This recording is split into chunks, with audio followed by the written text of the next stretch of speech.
Well, hello to all Duval County voters. My friends and I have put together some video interviews for candidates in this year's school board elections. We have developed a set of questions for the candidates to address, and we have allowed a period of free speech at the end of the interview for the candidate to give his or her perspective on the work they would like to do if they're elected by the citizens of Duval County, Florida. These interview videos are done at absolutely no cost to the candidates. The members of the video team are doing this work to allow any school board candidate access to the video interviews to use as they wish in their effort to inform the voters on their positions. The video team will make the video interviews available for the candidates' use in MP4 format, and we will also provide an electronic copy to the candidate. It is our hope that the video interviews will aid the voters in the selection of their school board member. We are happy to assist the candidates that chose to use this method of campaigning. All candidates that were qualified by the Supervisor of Elections were offered the opportunity to participate in this effort. Not all did. Thank you so very much as viewers for watching these interviews and deciding on your choice for school board member. I want to introduce to you right now Linda Butler. We're so happy to have her here today as a candidate from District 4. She is running for that position. And Linda, we're going to begin with question 1.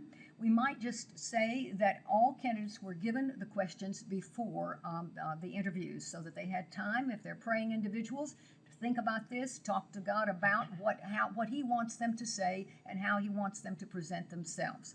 So Linda, the first question is this: why are you running for school board? Thank you, Sharon. The answer to question number 1 is this: I am running for school board District 4 because I believe that I can make a difference and that I can add value. Additionally, my commitment as an educator to my community is paramount. I believe that every child deserves a high-quality education. So any and everything that I can do to make this happen, I will. And question 2 is this: what qualifies you for position on the school board? Thank you. What qualifies me for a position on the school board is this: I am over 18 years old. I am a registered voter, and I live in the district where I am seeking office. Also, I have taught in DCPS district, and I understand some of the challenges that are facing the boards, the school, and the students. I believe that as we work together as a board, we can make a difference for our district. And now question 3, how strong a reader are you? That's a good question. I'm a very strong reader. And question 4, have you overseen the generation and accounting of large budgets? Yes, the answer to question 4 is this: I have overseen the generation and accounting of a large budget as a member of the City Council and as a Vice Mayor for 1 year and for the City of Monticello, Florida. I was involved in the generation of the city's budget for the 4 years that I was on the council.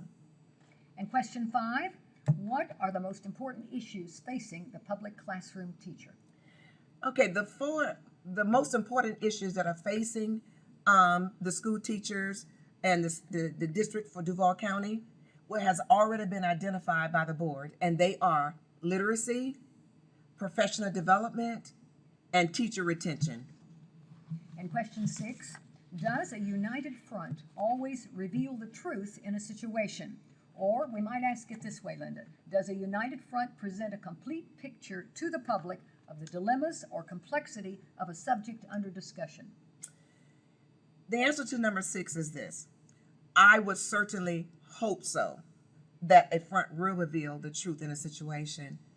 You don't ever want the public to ever get the idea that what you're saying and what you're doing is not truthful. However, there will be some subjectivity in any area or in any situation, but the truth must prevail. And question 7 now, do you favor homeschools? And if yes, what would you do to assist the homeschool families?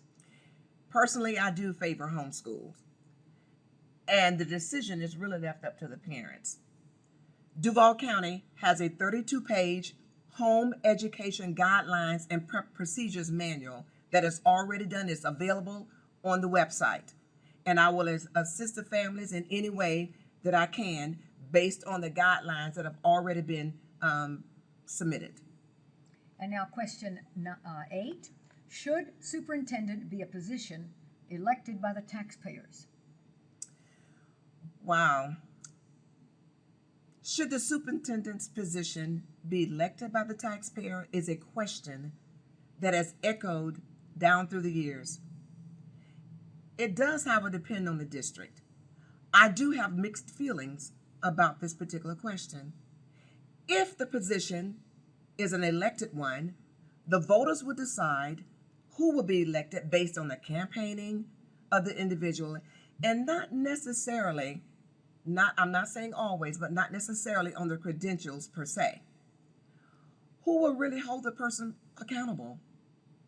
If they are appointed, the person will have to go through a rigorous interview process, and the board will make the final decision and selection based on the credentials of the individual. There are pros, there are cons for each of those scenarios that I presented to you. I do feel that the stakeholders should be involved in either of the scenarios that I've mentioned earlier, whether they are appointed or whether they are elected. And now question 9. What are the first 3 things you would seek to improve once you are elected? There are several issues that are facing the school board right now, but the 3 areas that I will focus on as a member of the school board are these.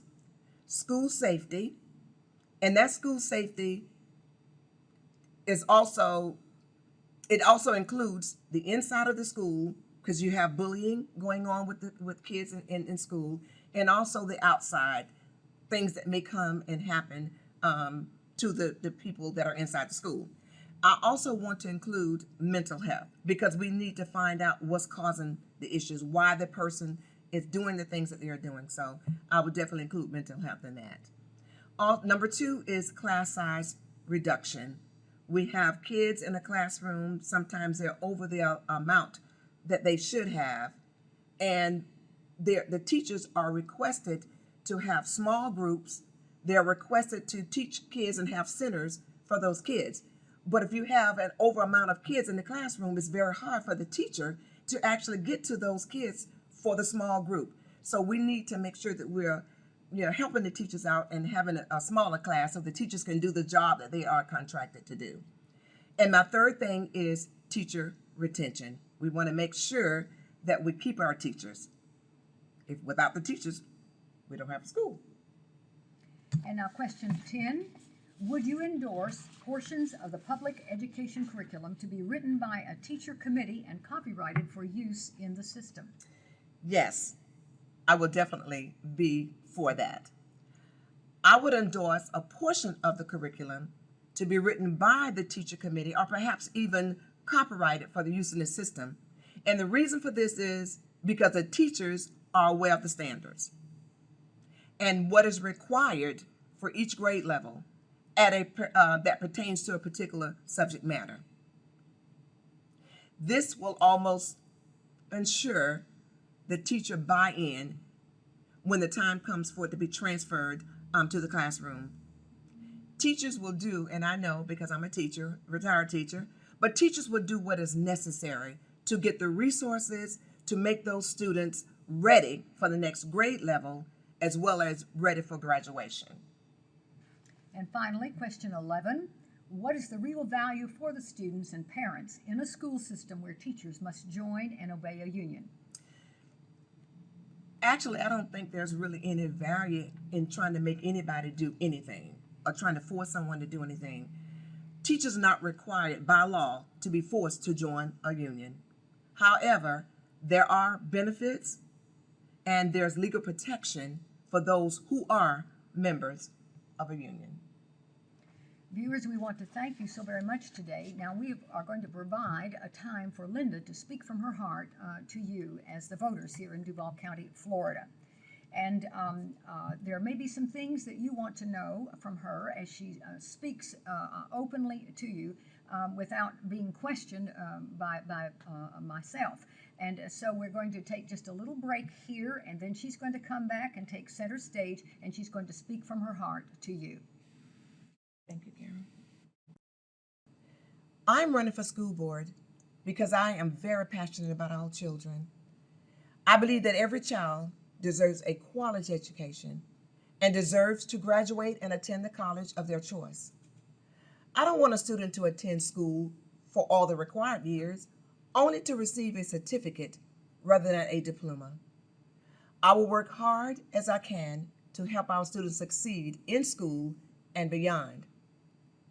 I will have a regular schedule to visit the schools in my district and will work with the administration, with the teachers and students to meet the needs of their school.